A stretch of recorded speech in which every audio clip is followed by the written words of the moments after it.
ओम नमः शिवाय।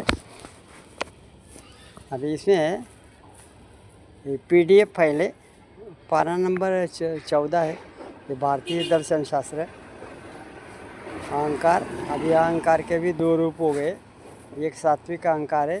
सात्विक अहंकार में 5 ज्ञानेंद्रिय, 5 कर्मेंद्रिय, मन होता है। 10 इंद्रिया, मतलब 5 ज्ञानेंद्रिय कौन सी? त्वक, स्तोत्र, नेत्र, जीवा, घ्राण और वाक, पात, पानी, उपस्थ। ये 5 कर्मेंद्रिय और एक मन, ये 11 होती है सात्विक अहंकार। और तामसिक अहंकार से 5 तन्मात्रा शब्द, स्पर्श, रूप, रस, गंध। इंद्रियों के 2 प्रकार की होती है, अंतः इंद्रिय और बाह्य इंद्रिय। अंतः इंद्रिय मतलब बाह्य इंद्रिय जो है, ये 5 ज्ञान इंद्रिय जो बाह्य इंद्रिय है, ये ग्रहण करती है और अंत इंद्रिया को देती है। तो उससे उत्पन्न होने वाली 5 कर्म इंद्रिय से मन ऐसी ज्ञान करा देती है। ज्ञान कराने वाली इंद्रिय को ज्ञान इंद्रिय कहा जाता है। इसे बुद्धि भी कहते हैं। क्या लिखा है? बुद्धि इंद्रिय भी कहते हैं।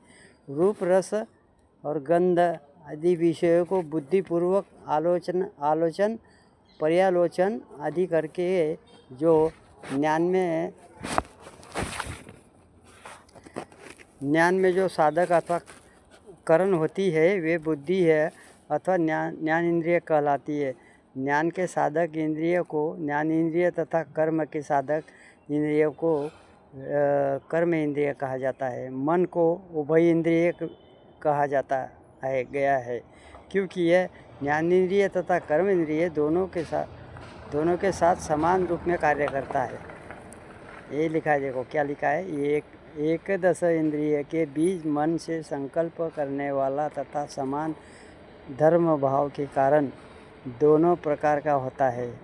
उभयात्मक मंत्र, क्या लिखा है? उभयात्मक मंत्र मन और संकल्पिक मिनिंद्रियम 27 नंबर की कारिका है।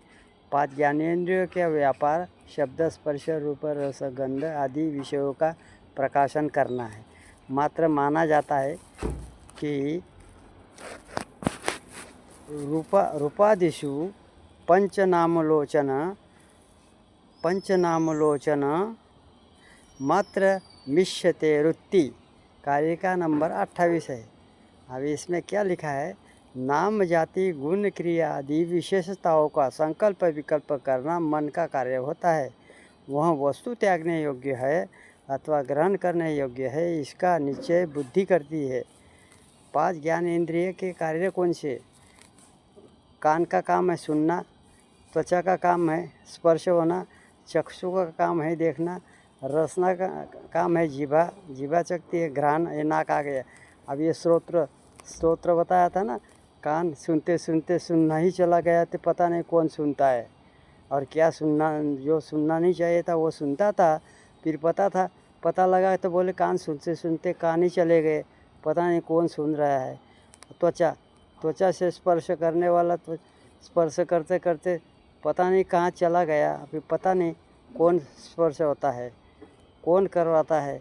और चक्षु आँख देखते देखते आँख ही देखना ही बंद हो गया, पता नहीं आँखों में से कौन देख रहा है।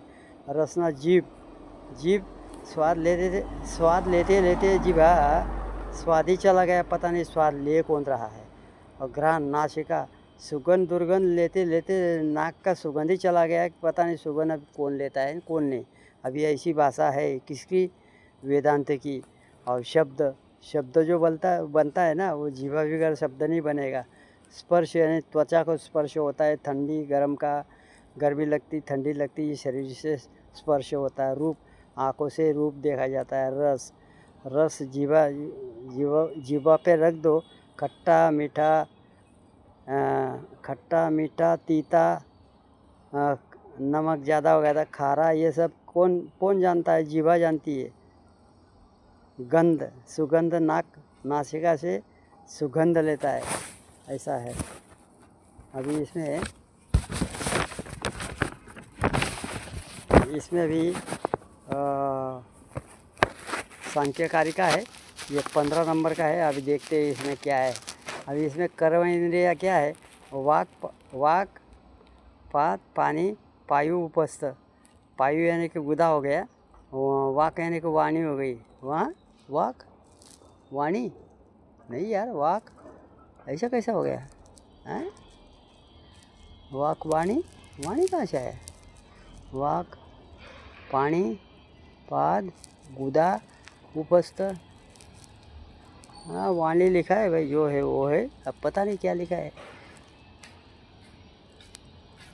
चलो जो भी हो, बोलना, भाषण। अभी इसमें कर्म इंद्रिय लिखा है और इसमें कार्य क्या क्या होते हैं? बोलना, भाषण, मतलब वाक जो होता है। हाँ बराबर, वाणी से ही बराबर। मुँह जो है आपका आकुचर प्रसारण होता है ना, मुँह ऐसा बोलते हैं माँ, ऐसा ऐसा बोलना, भाषण लेना, मुझे ग्रहण करना होता है। अभी हाथ ग्रहण करना होता है। चलना म्हणजे गमन करना, म्हणजे पैर, पाद म्हणजे पैर, किधर भी चले जाना, कहीं भी गमन करके लेके चला जाता है पाय। और त्याग करना, मल मूत्र का त्याग कर देता है, मतलब आनंद प्रदान करता है। उपस्थ ज्ञान इंद्रिय। अभी पंचवायु की 5 वायु की स्थिति। आहा, प्राण, नासिका, हृदय, नाभि, पैर और अंगूठा। अपान वायु गले की गुंडी, पीठ, पैर, गुदा, ज्ञान इंद्रिय। और समान वायु हृदय, नाभि, शरीर के जोड़। और उदान वायु कैसा है? हृदय, कंठ, तालु, सिर, मऊह के बीच। और व्यान वायु कैसा है? संपूर्ण शरीर में त्वचा। व्यान वायु, व्यान। अभी करण कितना है? 13 प्रकार के है करण। त्रयोदशा विधम। ओम नमः शिवाय।